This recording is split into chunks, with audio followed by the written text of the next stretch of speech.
Hey, what's up? What's up? What's up? I am here to answer your questions. I'm looking in the camera right now. It looks like my face is really white. Is it like really bright right now? Like, right? I think I'm like overexposed. There you go. Right? Yep. I'm overexposed. All right. I'm in a mood to answer some questions. Listen, I want to just tell you that I am right now in the middle of this massive, listen, I got a bull and the bear. I'm in the middle of this massive growth phase for the company. It's freaking exciting as all hell. We have an incredible business model.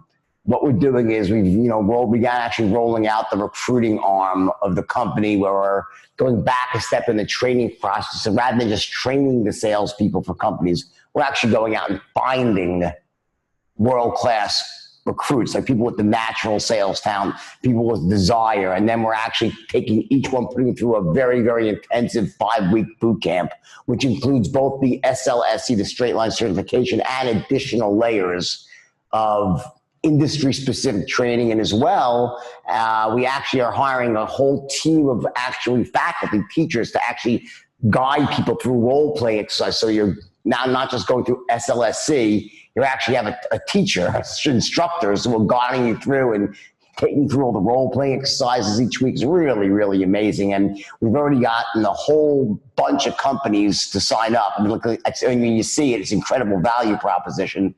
So in other words, we essentially vertically integrated what's a broken industry, which is the recruitment industry for salespeople. It's really wildly dysfunctional right now. We spent about 3 months really, taking all the different pieces and really came up with a foolproof way to deliver large numbers of salespeople to companies. And it's just amazing, really, really amazing. I'll be telling you guys more about that right now. No actions to be taken right now. I just want to let everyone know about it. You'll know about it because you're going to be hearing about this a lot more in the future. All right. So with that, let's take some questions. All right. Who's going to be the first victim today?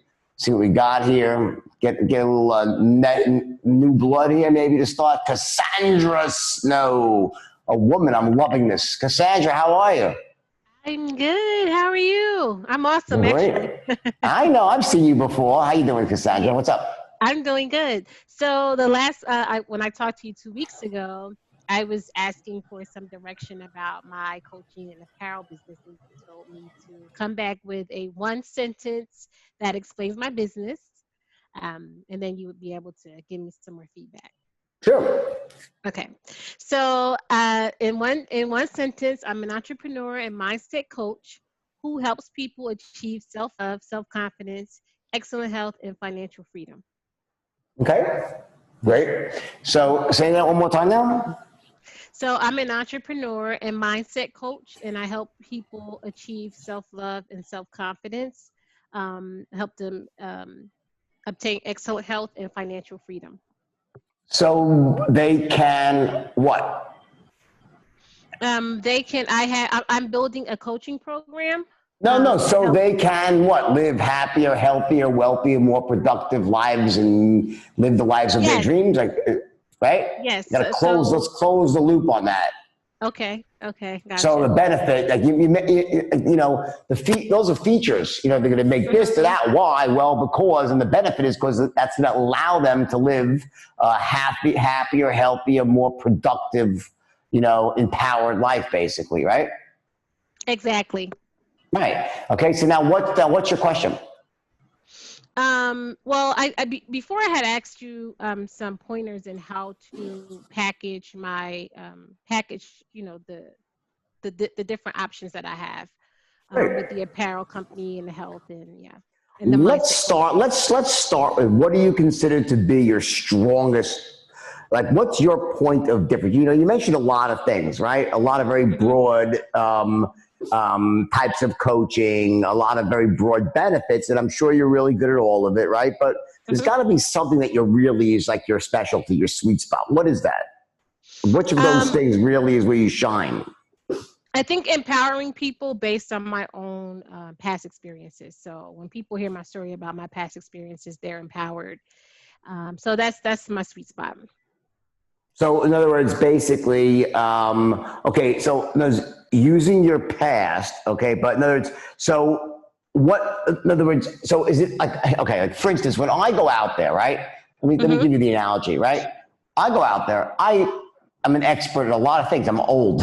I've had a lot of time to become an expert at lots of different stuff, right? So I'm Yeah. an expert. I'm really in entrepreneurship, in operations, even in marketing. I mean, and Mm-hmm. of course, sales, right? Right. Mm-hmm. But what I'm known for and what people hire me for mostly is sales, right? I'm Mm-hmm. known as a guy that can help a company, grow their sales force, increase closing rate. And of course, they also know I can do these other things as well for them. But Right. typically, what drives them to say, I want him to come in is their pain point is in the sales side of the equation. And that's like sort of just where my brand falls because of a Mm-hmm. lot of obvious things, right? Right. The movie and everything else around that. Mm-hmm. So rather than looking at it as your story, that's your strength. That is, what is it in terms of like, are you best? Okay, so are you best at the inner game stuff? Are you best at helping people feel more self-love? Are you a strategist where you can actually give strategy to people on the corporate side? So it's like this sort of specific, what is your thing? Like if I was going to hire you, I said, okay, I want to hire you, Cassandra. What are you going to do? Tell me what you can do for me and why you. Like, what separates you from everyone else and what's the outcome that you're best known for? That's my question. Okay. So yeah, I'm certainly a strategist. I think that I think what I'm known for is being able to empower people from one part of their lives into another, and helping them move forward beyond say negative circumstances. Where do you live? I live in Atlanta. That's what I thought, right? Hmm. Love Atlanta, okay. And what do you skew to the female market? I do. I have an apparel company. My ex had talked about this before, and it's an empowerment clothing line with T-shirts and hats and things like that. But I do Who mostly like buy? Who is it mostly you're talking to? Women or women. men? Yes. Yes. What percentage? Women, Like single women. 99.7% single women? No, I mean, seriously, like, let's get really specific here. Who is your best buyer? Who is your perfect client? Who is that? My best buyer is women. Yeah, I would say probably 70% women. Although I do have some males that purchase Okay. certain things. Yeah. Okay, so it's predominantly women. Yeah. Predominantly what age? What age group? I would say anywhere from 30 to 50. Yeah.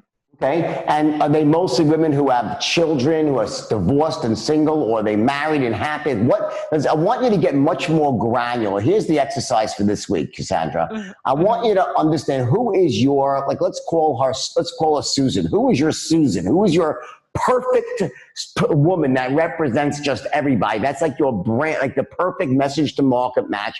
And I want you to start thinking about all things around your brand, talking to that person directly. So I want you to start considering your marketing materials, your positioning, as if you're talking directly to that one person individually. Who is that model? That's how you got to start. So start by creating this model of who is that perfect person that you want to talk to, you want to help. And I understand it's like an amalgam, and there's going to be people that represent that no one's going to be. Some people will kind of be a dead ringer for that person, Mm-hmm. but marketing said, "Who's your Bob? Like, who is the Bob? Like, Yeah. Bob is 40 years old. He makes $80,000 a year. He's a mid-level manager at an accounting firm. He's got 2.3 children. He hasn't had sex with his wife in 3 months. He basically hates his job. He tries to go play golf on the weekends, but feels like he's got to sneak away. That's how granular I want you to get about this. Okay. He's married once to one. He has 2 kids.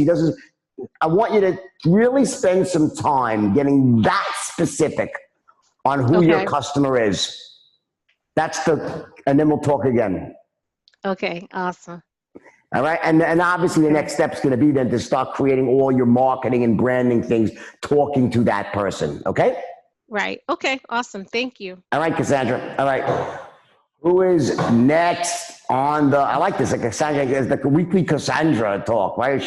Next week is going to be the next step in the process, all right? Who is, I see a big capital B. Who is that? Hey, it's Benny. Bane?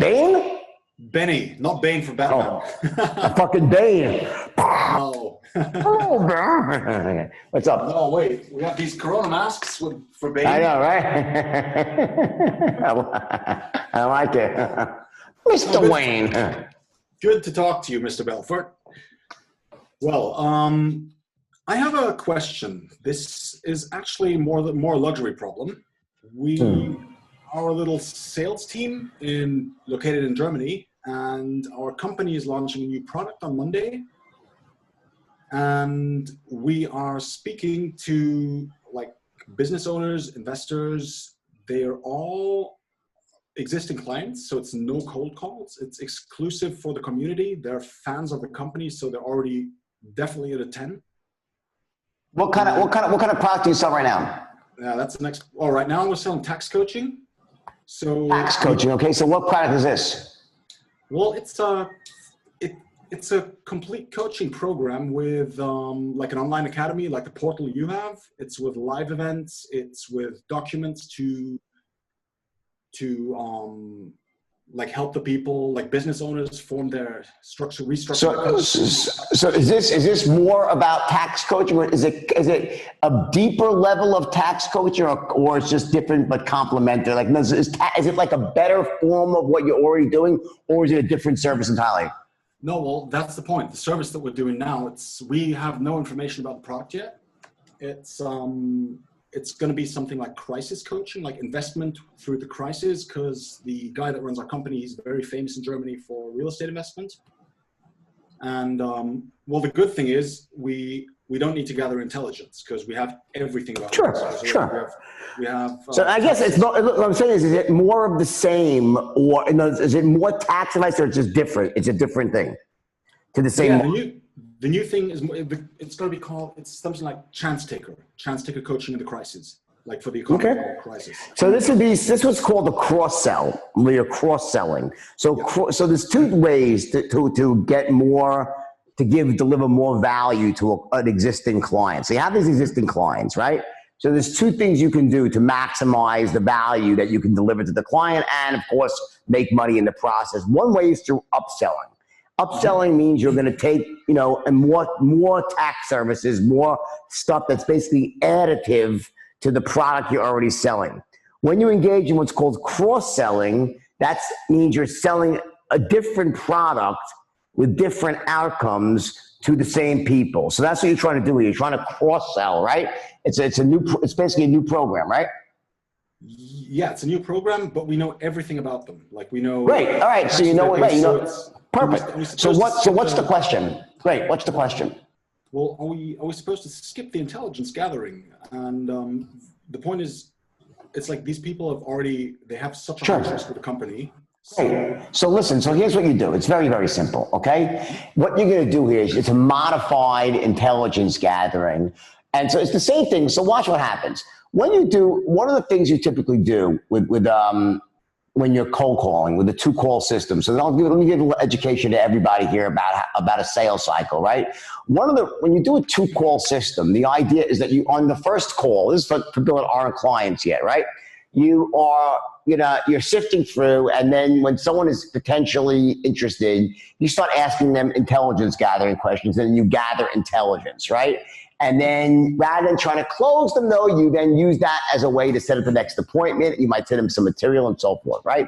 Then on the next appointment, when you start off, what you do is you don't actually dive right into a sale. Typically, you go back and say, well, last time we spoke, you said X, Y, Z. So you quickly reestablish rapport by going in and going through the information they said last time and confirming it, and then you go into your sale, right? Now, in this case, it's not so much that you're doing it to confirm it, because it's true. They're your client. There's a very high level of trust, right? But what you want to do here is you don't want to come off as if like, hey, I'm just here to try to sell you something. It's like, listen, as your advisors, right, obviously we know everything about your financial picture, and we pride ourselves in trying to make sure that we're helping our clients through what obviously is like an unprecedented time right now, right? And we've come up with a program here that we believe is literally right in your sweet spot. And if you have 60 seconds, I'd like to share the program with you. You got a minute? And they say, yeah, sure, great. Okay, great. Now, let me just ask you a few questions here. Now, I see from the past here, tell me how you've been impacted by COVID-19. And I want you to start asking them questions now that are going to identify what pain points they are feeling right now. So yeah, you know their picture, but what you don't know is how they're feeling right now as a result of what's going on. So I want you to use the information you have to now start asking very pointed, intelligent questions about how the disaster that's befallen the world has impacted them personally. Start digging into that pain point, really understand what is worrying them. And then when you say, well, based on what you've said to me, this program is really a perfect fit for you. Let me tell you why. You understand? Just straight line after that. And then right into this straight line. But you want to make sure that you don't just say, oh, I got this great thing. No, tell me about yourself first. I want to know how you're feeling right now. We know your picture. We're your trusted advisor here. But tell us, some of our clients are doing well. Others are having pain points. And start digging in and find out what's worrying them. Find out what their concerns are. Because this new program is designed to what? Alleviate those concerns.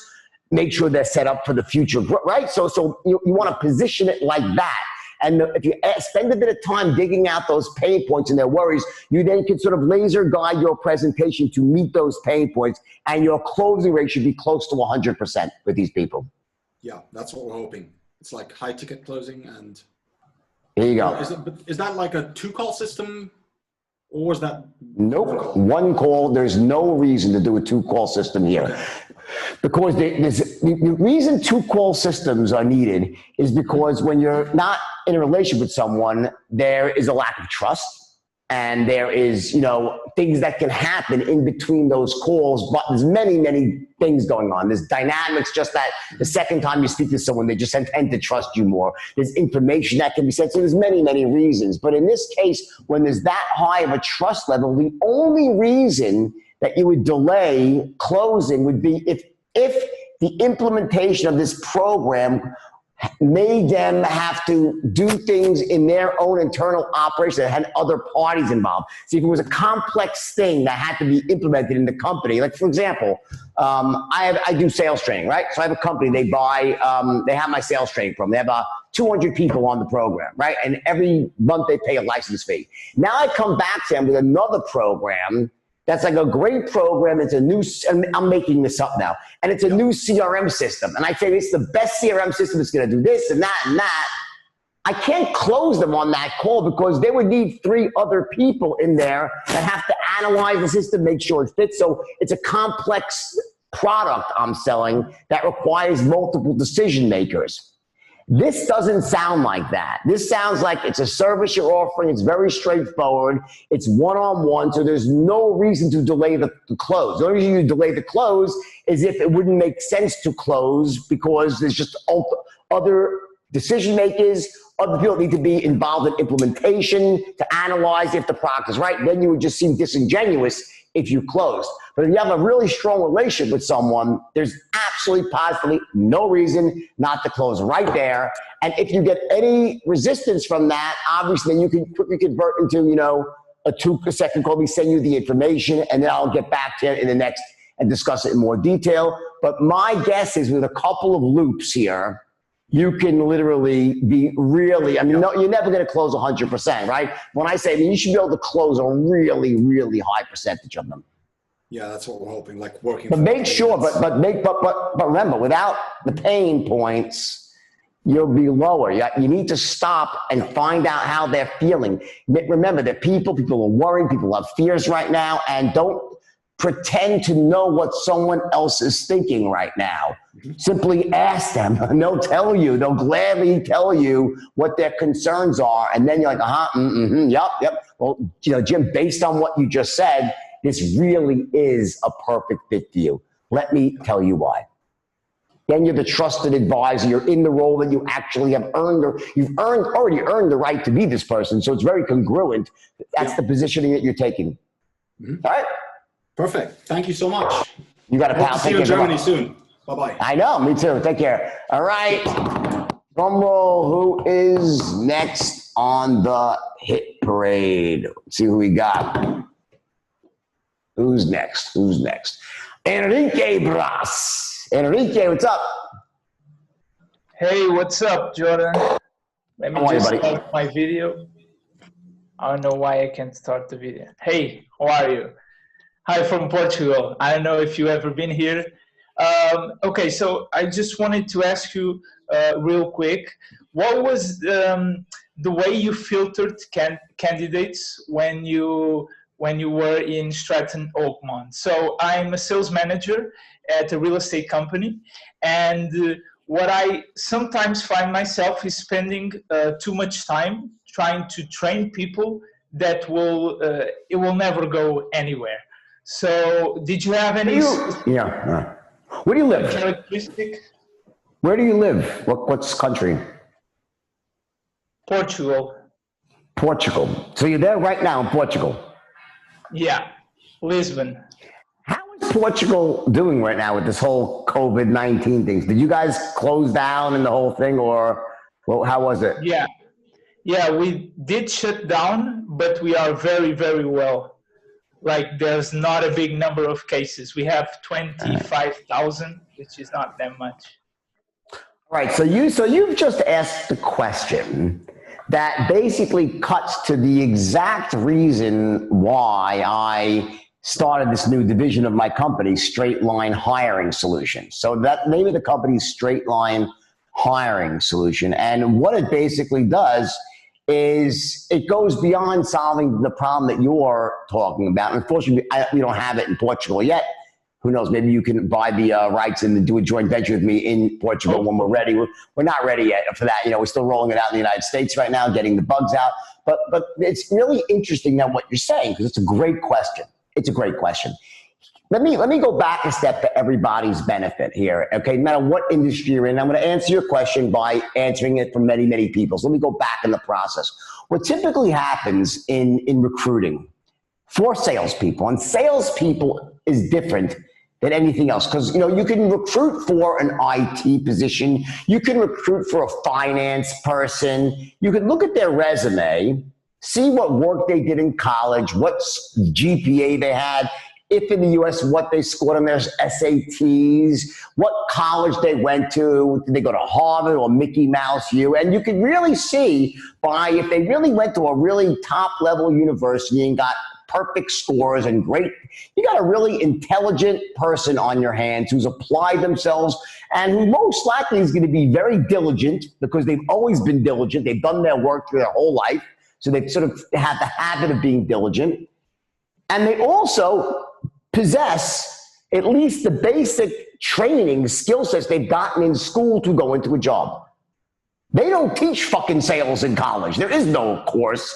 And it's the stupidest, the biggest miss ever, right? So what happens with salespeople is you can't look at a resume and say, oh, they went to a good school and they scored well on their test. What the fuck does that mean? It means usually those are the worst salespeople of all, because what makes them great students, and it's not necessarily true. I was a very good student too, but it's rare. A lot of times you find these great salespeople who just did terrible in school because they were ADD. They were too bored. Their mind was in a million places. They didn't care enough. They were more about personality, which is they have a very high EQ, maybe not the highest IQ. And then we come to the subject of what's called sales DNA.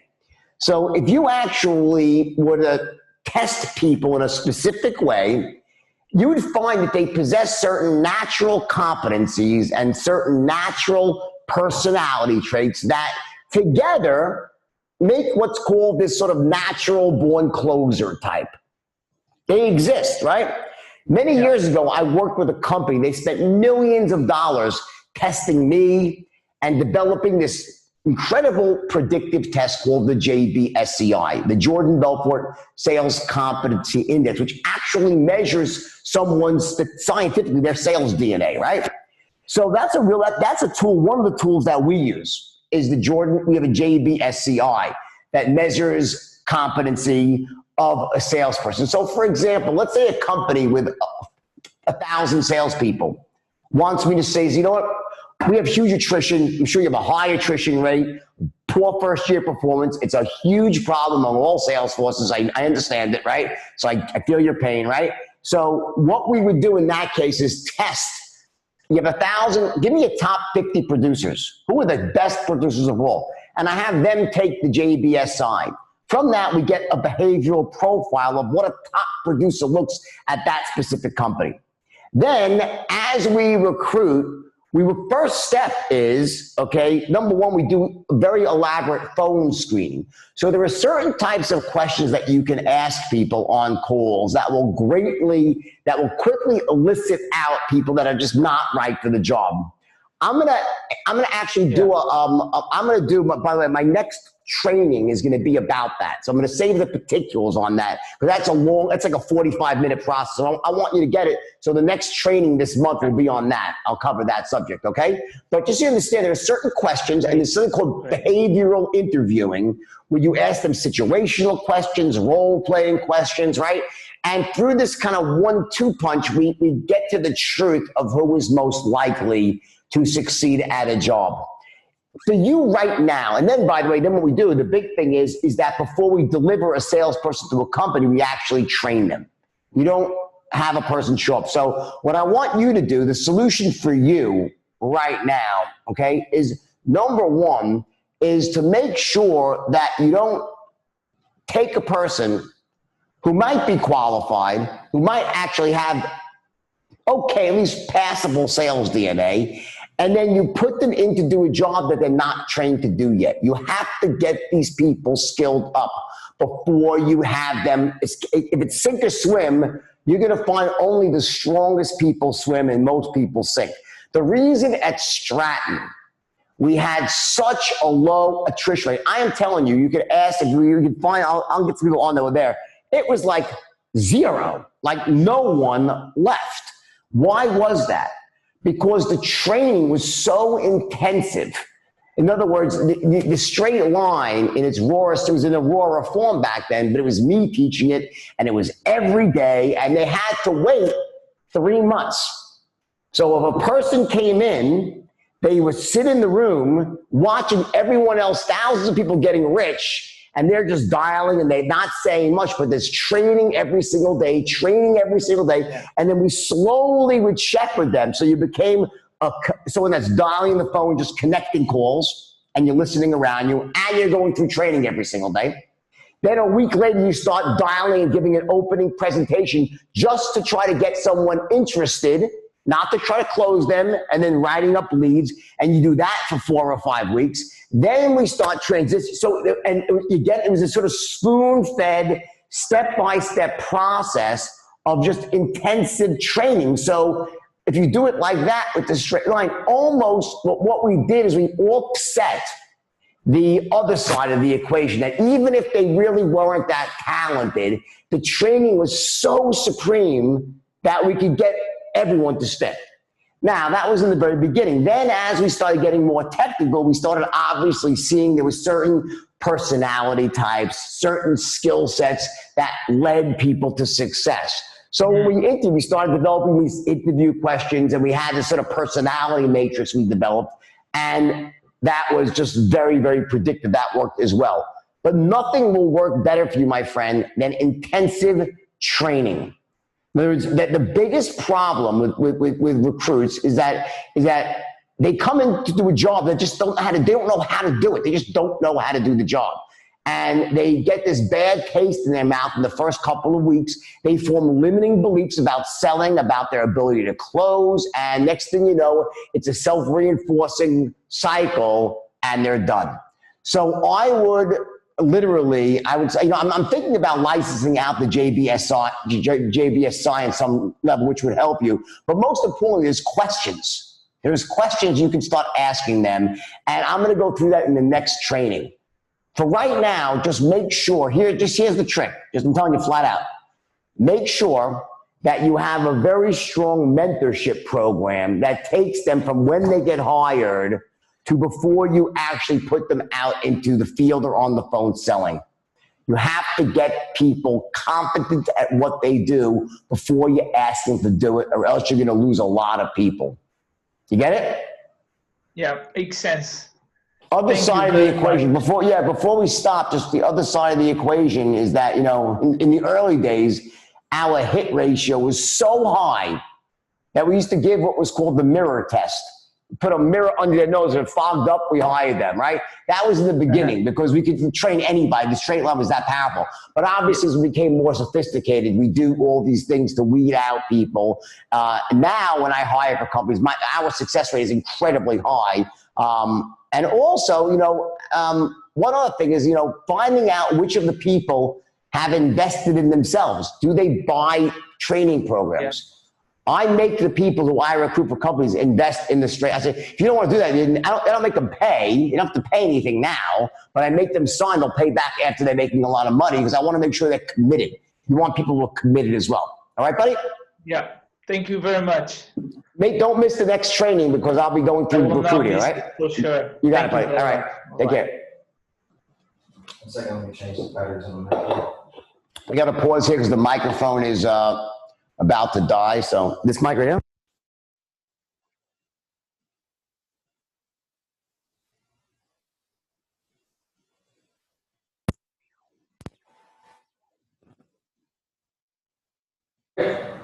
All right, who do we got? Next victim. See what we got here. Ali F. What's up, Ali? Yo, I'm on the phone with Jordan Belfort. You are. What's going on? How you doing, man? I'm doing great. Good, good. I mean, I just it was just a very simple question. I'm just getting into becoming a life insurance agent. So I wanted to see how do you think the sales what is that one that's called? The sales persuasion, the regular one, not the fast track one, but the run after it with the 10 modules. How do you think that would help improve? I think you should go. I think you should. The best one, if you're going to be a lifetime insurance, like that's a really great, it's a good career. You can really make a lot of money. I would go for straight line certifications, by far the best one. But either way, they're both great. The other one's just it's just much more intensive and it comes with a lot more support. It's just, the graphics are unbelievable. There's a workbook that's off the chart. It's really effective. They both work. But listen, as an insurance agent, you know, you're going to start, I guess. Well, it depends what company you're working for. I'm with the firm PHP that's ran by Patrick Bet David. So he's a good friend of mine. I love Patrick. So I'm not necessarily with an actual carrier. It's through the firm that has once you get licensed, then you get appointed to carry the products or to sell the products that, you know, the National Life and all these other insurance companies have. Yeah, he's a great guy, Patrick. He's a good friend. I did a live stream with him last week. We did a live stream together. Yeah. It's on YouTube. It's on YouTube. You can find it on YouTube. Yeah, we did it last week. Yeah. Okay. Yeah, he's a great guy. So how do you, first of all, tell me how you plan on going out and getting your clients? What's the strategy? You're going to go to people you know first?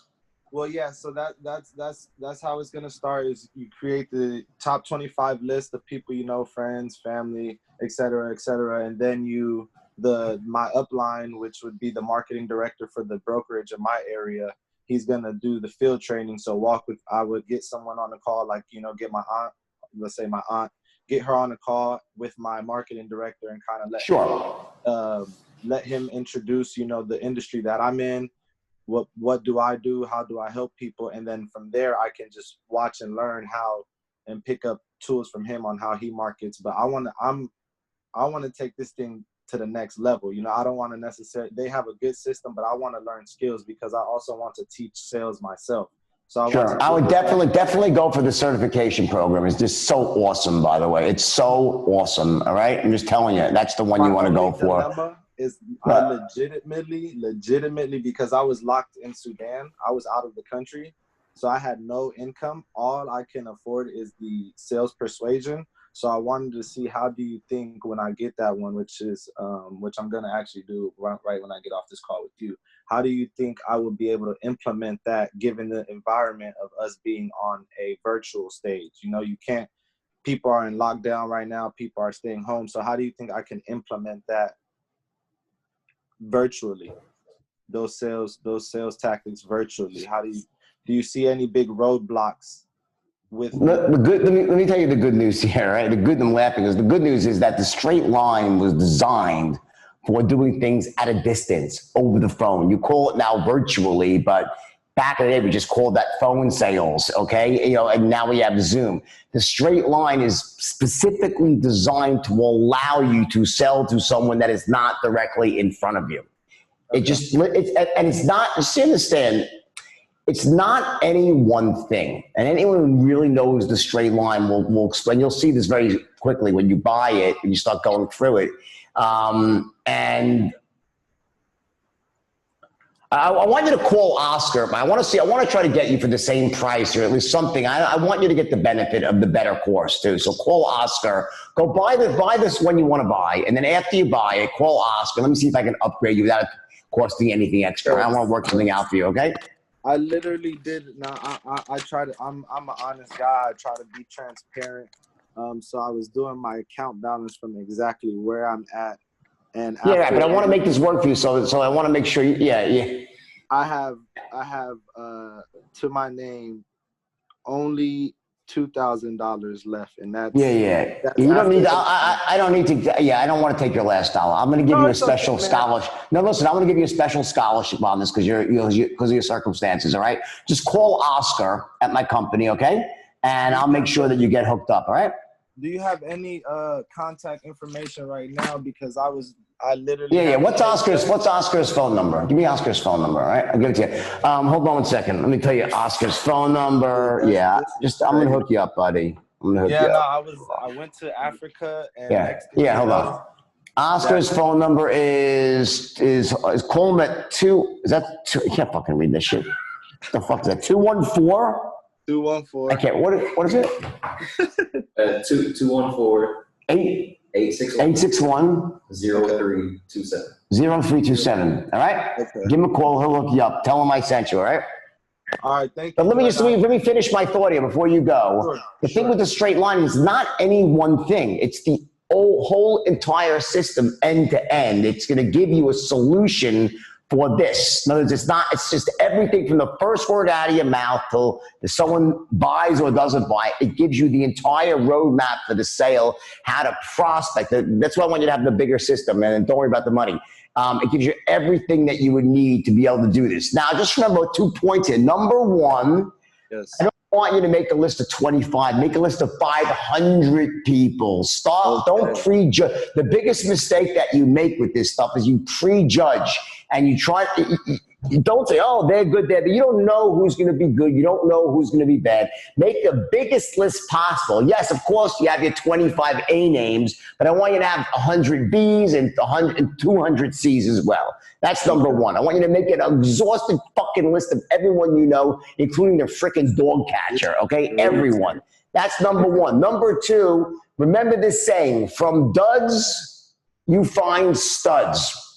Just because you call someone, they might not want life insurance, but how do you know they don't know 5 people who do?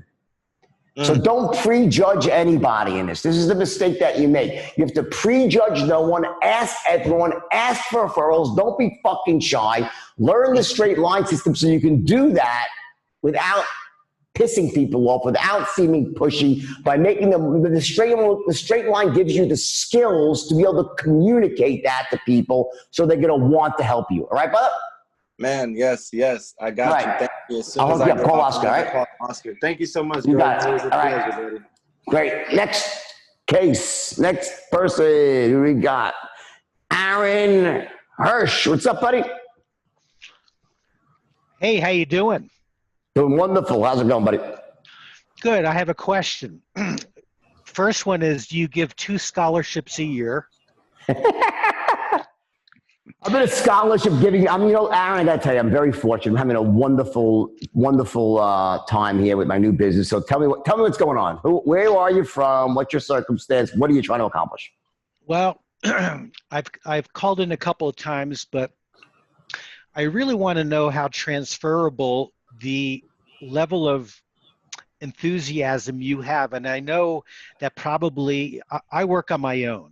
And I imagine in a situation where you got 30 guys, you know, like high-fiving, you can generate that level of enthusiasm. But when you're on your own, how do you teach that? Or did you? Okay, so watch, Aaron, okay, let me just tell you flat out right now, you are not a naturally enthusiastic person.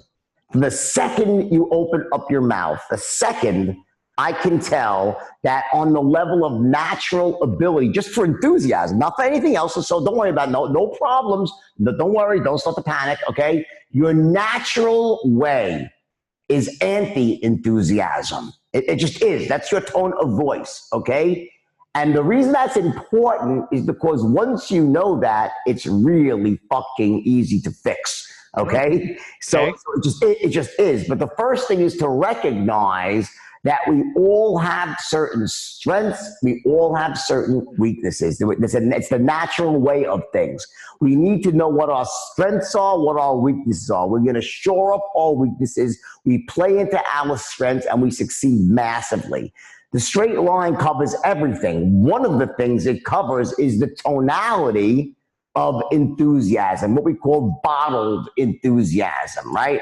And bottled enthusiasm is this certain way of speaking where I could be whispering to you, Aaron. I could be lowering my voice, and you're like, what the fuck is this guy so excited about? There's a certain energy that projects out of my voice, whether I'm talking quietly or really loud, that tells you I am just so freaking excited. You understand? I get it. That's a skill, Aaron. That's not magic, and it's not reserved just for me.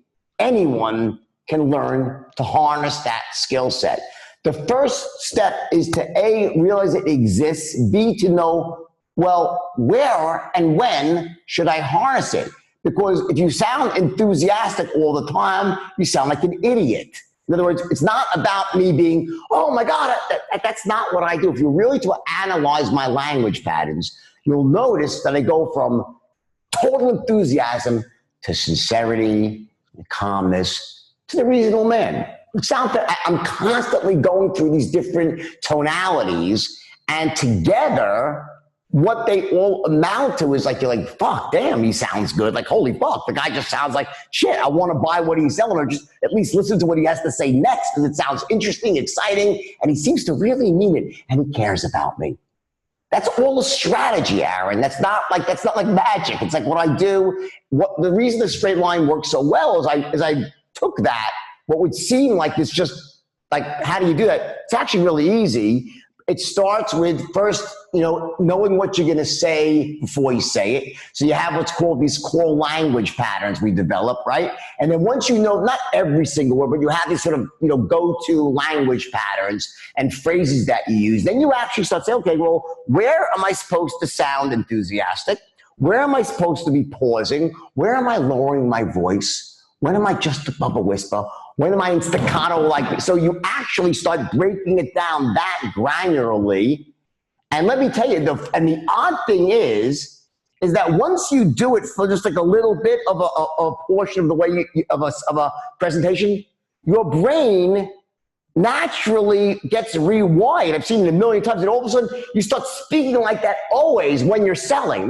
It's not like you have to do this every single word for everything. Your brain starts to rewire itself. Here's what's happening, Aaron, and this is really important for everybody here. What Aaron suffers from here is his internal communication platform is such that it's wired that the natural enthusiasm he feels doesn't escape his mouth with the words. You probably think you sound enthusiastic when you speak. You don't. That's it. Some people are just overly enthusiastic. Like that guy, remember that guy Tony Little on the Gazelle machine, right? That guy was out of his fucking mind, right? But the point is there's too much, but there's some people, it's like the way your brain is wired, the words come out, but the accompanying tonality is downgraded. I think I sound like Billy Mays. Yeah, right. And yeah, I get it. No, most people do. It's called being tone deaf. Gotcha. Because you don't, right? So this is no, it's true, and I've made my living helping people. Like seriously, no, I've empowered people because it's really easy to fix. It starts when they're like, really. I've had this like in person role playing where I'm like, all right, I want you to lower your voice now, all right? And the person's like, well, the reason, like, no, lower your voice. Oh, the reason they can't do it.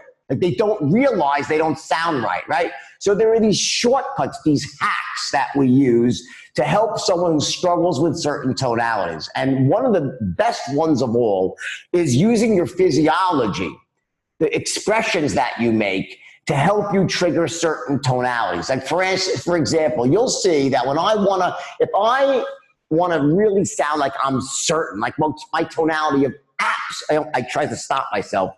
So as soon as I say absolute certainty, you'll notice I have this trigger. I'm like absolute certainty. That's my physiological trigger, a movement I make that when I make that, my voice automatically becomes more certain.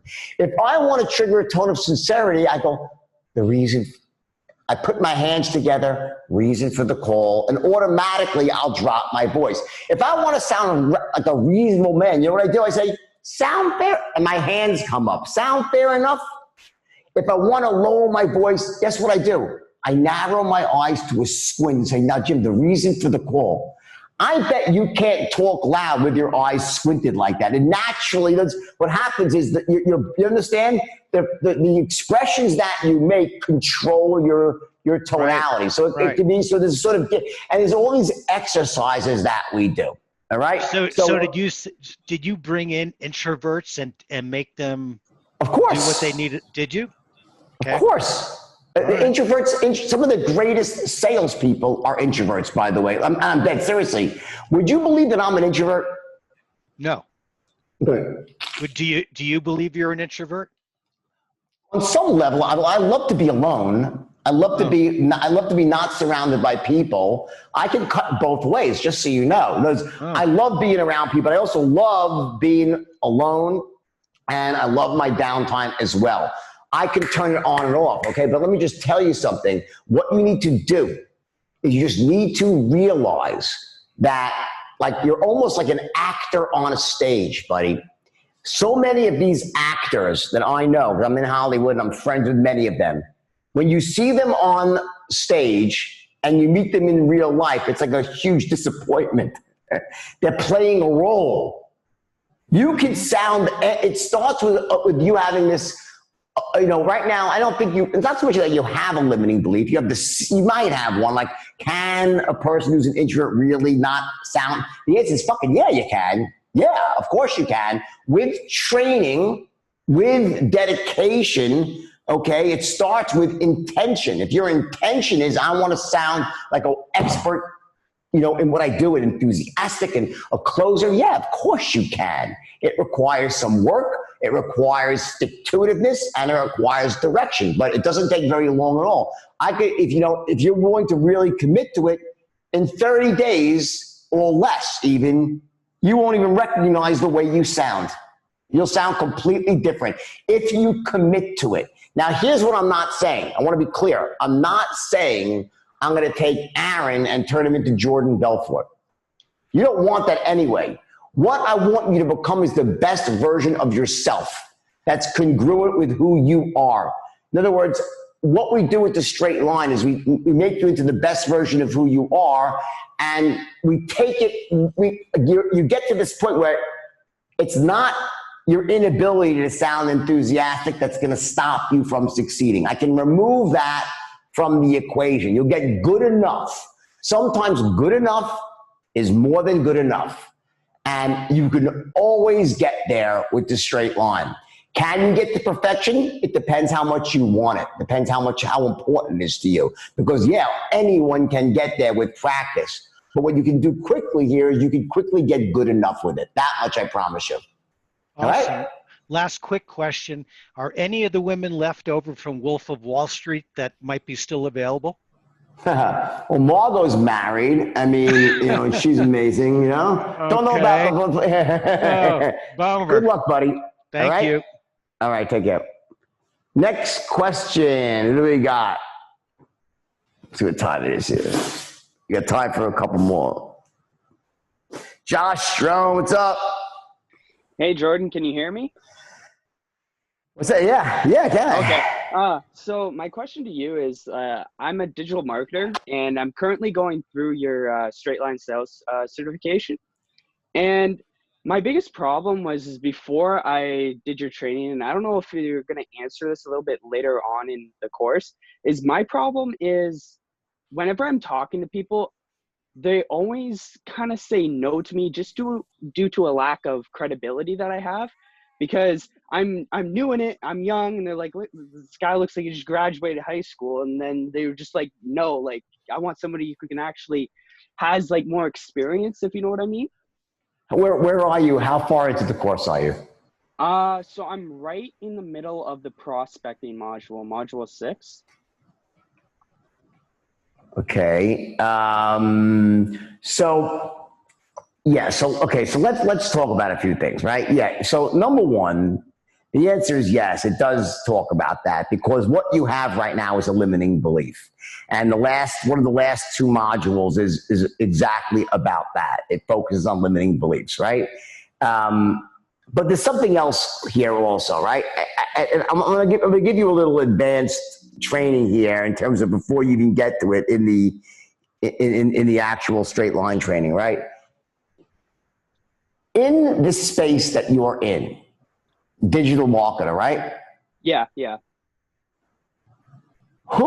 If I'm going to hire someone, I don't want someone who's my age. I want you. I want the young guy who's grown up with this, who understands it at a fundamental level because they eat, slept, and breathe social media and digital marketing since they emerged from the fucking womb.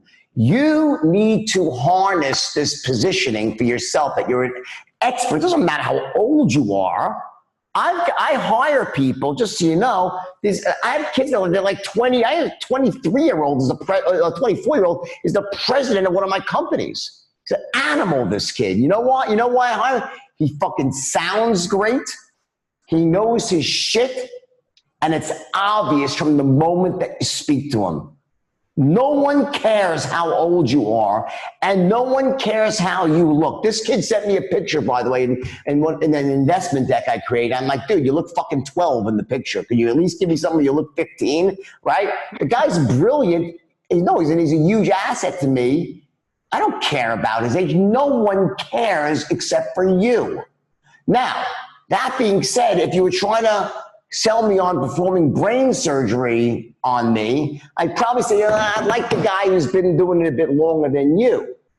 But that's not the case. This is digital marketing. It's a young man's game. You're on the cutting edge. You understand social media and this stuff better than anyone who's 40 or 50 ever could, because it's your world. It's a brave new world, and you are a leader.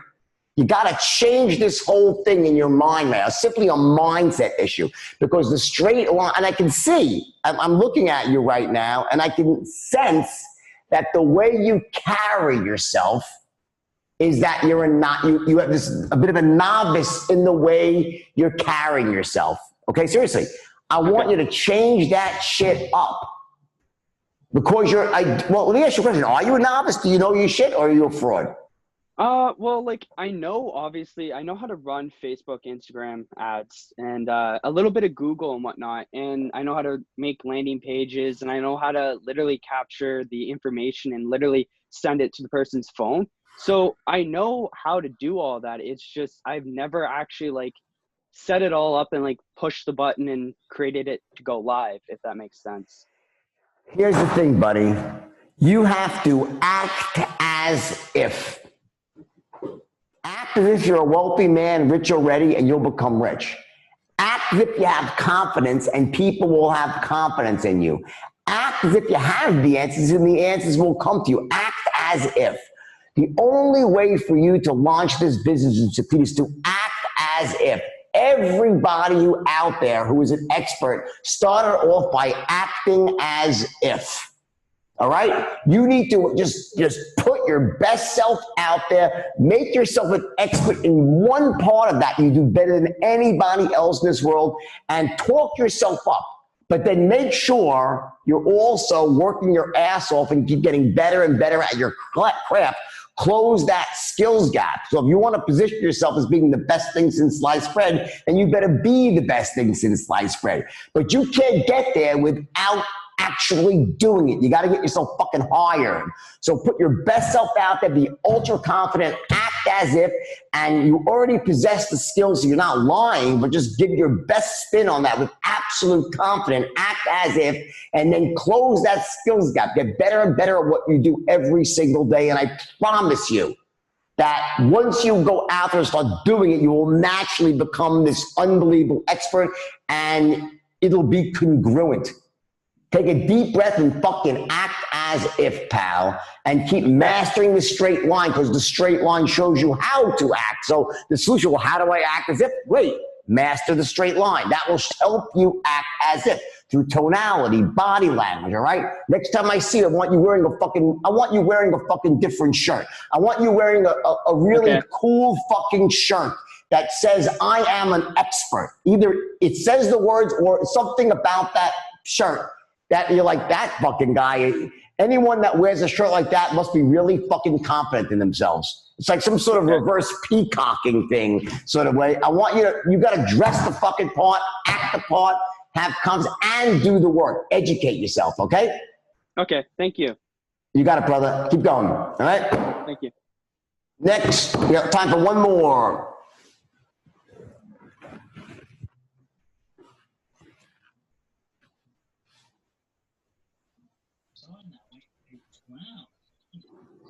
Hello.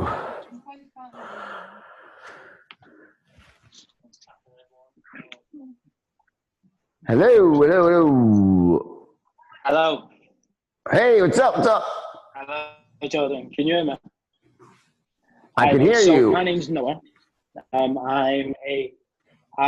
just improving the brightness. So I'm a recruitment consultant from Manchester, England. One thing that I struggle with a lot is a lot of kind of lacking self-belief. Even when I do well, a lot of times I will think I'm not doing well enough, I should do more, and generally I'm very hard on myself. So what would your advice be to that? You're a recruit. What does a recruitment consultant do? Explain. So remember before you were talking about, recruitment for salespeople. I recruit people for is IT, essentially cybersecurity. So I will go out and do kind of business to business sales, get companies to use my services, and then I will go out and in a business to consumer capacity, find the candidates to buy into those businesses and match them up, marry it all together, and close a deal, so to speak. How's it going? So I've been in the industry 4 years, did pretty well, I would say, kind of above average in my last company for about 4 years with kind of not the best training, worked off a kind of trial and error process, been in my new place like 3-4 months, learning really well. But I think it's something that even in my last place for the past 4 years and now, I've always kind of struggled with that kind of, self-belief and a lot of self-doubt and so on. Well, listen, I mean, to be honest with you, it's pretty difficult for me without really knowing more about you to say, what is the source of your self-belief? Like, I can't specifically say. I suspect there's some reasons why. So let me give you sort of like my opinion here. And again, it's hard because, humans are complex. When someone proposes a sales question to me, I can answer any sales question like that. When it comes to the inner game side of the equation like that, we're really fucking weird people. So I don't know all the things and experiences and successes and failures and things your parents said to you when you were 5 years old that all went into the person you are today. It's a really complex matrix of stuff that makes up our personality and forms our belief systems, right? One thing I do know, though, is that your level of self-belief in some respect It's directly related to how confident you are that you possess the skills to succeed. Like, how great are you in reality? How good are you at your job? Are you a fucking killer? Like, are you like a top 1% of the recruitment consultants out there? Do you really possess all the skills? Are you a great closer, a great finder, a great networker, all those things, right? And what happens is sometimes if we lack self-belief, it's our brain saying to us, you know, I really need to skill up a bit here. Like, I'm not really as good as I could be at this. And those seeds of doubt are actually grounded in reality. It's like not like fantasy where like I lack self-belief because I feel like I'm a perpetual loser. See, in reality, I'm this great winner. Like I'm like an animal salesperson, top producer, but I still feel like I can't succeed. That would be dissonance because what you feel inside is not reflected in reality. On the other pole is someone that actually doubts themselves for very good reason. Like, they doubt themselves because they fucking suck, all right? Like, I don't think I'm there. Yeah, you suck, right? Well, you should doubt yourself, right? So skill the fuck up is the answer, right? You're not in that category. But what I'm saying is, I'm guessing there's a part of you that probably says, you know what? I need to get myself to the next level of training. I need to be more proficient at what I do, better at closing, better at finding. Focus on perfecting your craft every single day.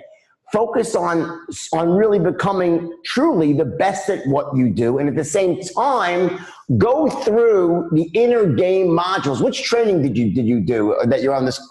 What have you done on the straight line? So I've just signed up for, it was only a few days ago, the fast track course.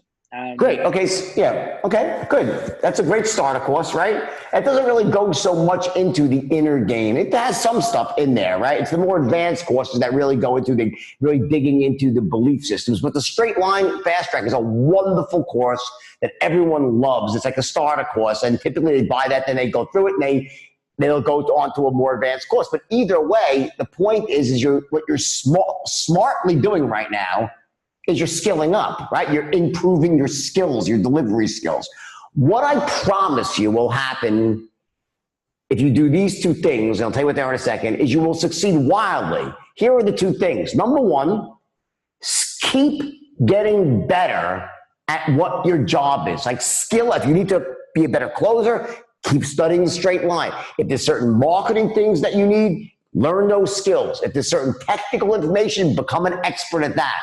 You got to be an expert at what you do. It can't just be where you want to talk yourself, I'm the best. It doesn't work. And at the same time, when you are ready, go through one of these more advanced courses I have that have really things about belief change and the higher levels of standards, and these sort of what makes up that internal mindset of success. There's some of it's in there as a starter for the fast track, but the fast track's more about really focusing on your scale skills and making sure you get up to a flying start and stuff like that. But I promise you this, that whatever you're feeling inside is a combination of limiting beliefs, which is a fantasy, like it's not real, with some reality that, you know what, maybe I need to be better at what I do, so I feel a little bit uncomfortable. It's like I'm not being honest with myself. I could be better. Do you think you could be better at what you do? Yeah, definitely. In terms of like knowledge, technical knowledge, and great. Then do it. Do the work. Learn what you got to learn. Know what you got to know. You understand? You have to do that work because your brain is too smart. You can't kid yourself and talk yourself into confidence. You have to talk yourself into confidence while you, in the real world, do the work that makes you confident, gives you the right to maintain that confidence. Both have to coincide. Does that make sense? It does. Finally, is there maybe a time where you remember having a situation where you doubted yourself, you didn't feel at tip-top confidence, and what did you do to overcome it? Say it again? Is there a time where you didn't feel a lot of confidence or self-belief? Every day, my friend. Every fucking day. If anyone tells you they walk through the world feeling confident every day, without doubts, without worries, without wondering if the whole world is going to find out they're actually faking the whole thing, everyone feels this, my friend. You're not alone. Even I do, okay? Now, obviously, at this point in my life, I have a very extreme skill set, right? Like I'm at the top of the world in one thing. Right? Like Roger Federer tennis, me sales. So I have that. Like I always know, I have no doubts in my ability to sell. But as great as my business is doing right now, and then I'm in recruiting right now, right?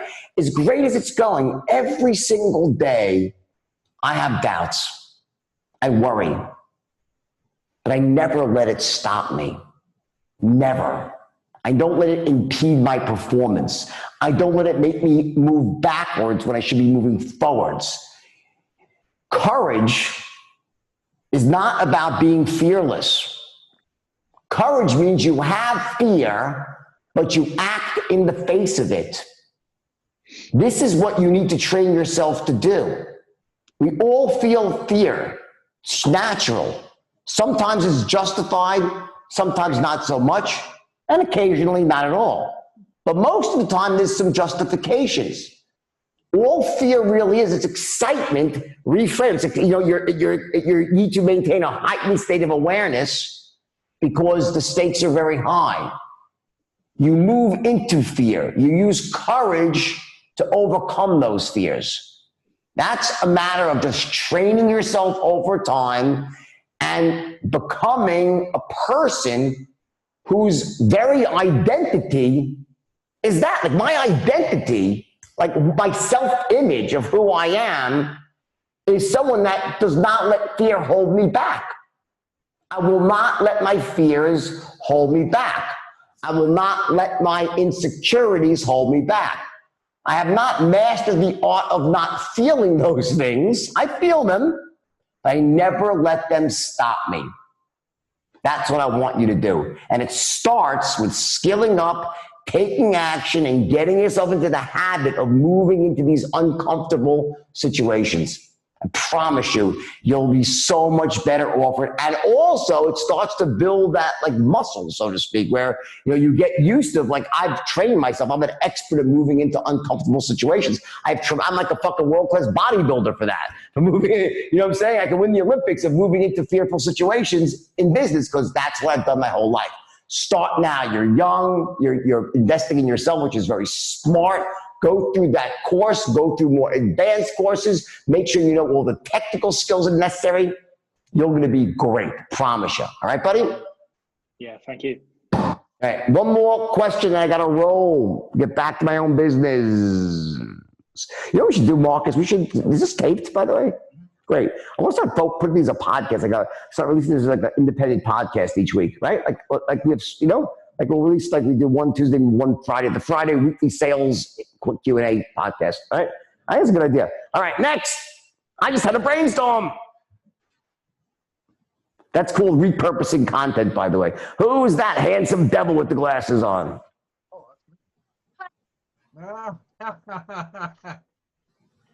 Who we got? There he is. The funnel hacker himself. Hey, there you go. What's up? Question is actually related to my wife. I've got a digital marketing agency, and with all this COVID craziness going on, I lost SDRs that I had 2 months ago, whatever it was. My wife actually lost her job, which worked out with kids and everything there. I'm bringing her into the business to start doing outreach and calls and all that. So what I did is I bought your fast track system. And so I know you had a lot of, a few different programs on there, and just the fast track in spirit of getting her up to speed really quick. But my question would be, was that the right way to go? I got to tell you something. Let me tell you, 2 years ago, I began working on a course that I thought would take me 2 months to finish and took me a year and a half to finish. And that was straight line certification. It's such a great course. It's literally, like, I'm really proud of it. It's like a life-changing, amazing course. that is so robust. Like if you're on Fast Track right now, I will gladly let you take whatever you paid for that and upgrade to that, so it won't cost you anything extra. It's so much. Fast Track's great. It is a great course. It's just when you go to the. I'm glad you almost saw Fast Track, because when you see certification, you're not even going to believe it. I mean, it just comes with. It's just like it's really. I'm just telling you, it's that good. And anybody, if you want to go onto the Wolf Network, ask anybody who's on it. It's just like the most awesome course ever. It really is. So that's what I recommend, because it's got testing involved. It's got all these exercises involved. It's just so comprehensive, and you own it for life. So that's the one that I would definitely go with. My opinion.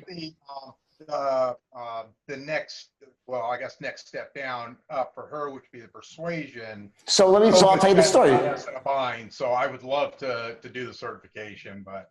Why don't you call Oscar again? I'm happy to work something out with you. Let you guys pay some now and the rest down the road after you're making money again. I'm happy to work with you. All right. I'm doing that for a lot of people right now. I'm very fortunate that my business is doing great right now. And thank God for that, right? Because my live events business is shit. That got shut down. But thankfully, I have other stuff that's doing great. Let me put it to you this way, right? The persuasion, straight line persuasion, is an amazing course too. And that was the course I sold for like years and years. That was like my flagship program, right? It was one of those things that I put I didn't put a lot of money into it, but I had a wonderful developer. The woman who did it, named Pam Hendrickson, was a fabulous product developer. And there was something about this course that just everybody loved. It's like, it was around for years and years and years and just made so many people rich and had so many great reviews and no negative reviews, right? The only thing is that it's very old, and in terms of the graphics, and it's not meant to be, the certification was designed as a corporate course. It actually is on a very robust platform. So large companies can have managers supervising people, and there's management dashboards. The straight line certification is interactive. So I'm asking you questions. You're answering the questions in real time. And based on your answers, the training changes to reinforce certain points and skip over others. So there's a learning algorithm in there. It's a much more visually beautiful training. But I got to tell you, the original straight line persuasion is just like awesome, because it's just me like on stage and with a really great workbook breaking things down for you. And it's just really effective. So it's totally up to you. You get a great result with straight line persuasion. The gold standard for sure is straight line certification. And I'm happy if you Oscar, I'll give you Oscar's number. You can call Oscar, and you can make he'll guide you through. You make whatever decision you want. Okay. Yeah, that'd be great. I mean, all right. I definitely want to give the best foot forward. Yeah. So let me have, what's Oscar's number again? It's 214-861-0327. 0327, and whichever one you buy, it's fine. And anything you already put in will be credited towards what you decide on. All right? All right. Very cool. I appreciate it. Good luck. Take care. All right, guys. I got to roll. I got to get back to work. I love you all. And I love these things, but they're fun. I'm looking forward to the next one, and it will be very soon. Until then, keep rocking and rolling. I want you to make sure that you take the advice you heard today to heart. When I answer a question for someone, I'm not just answering it for them. I specifically go off on these tangents and go big picture, so when someone asks a question, it benefits many, many people. There's always something to be gleaned, some bit of information, some strategy, even when the question asked wasn't right in your sweet spot. All right? Love you all, and we will talk again soon. And by the way, now this is going to be a podcast. Share it with your friends. All right, take care.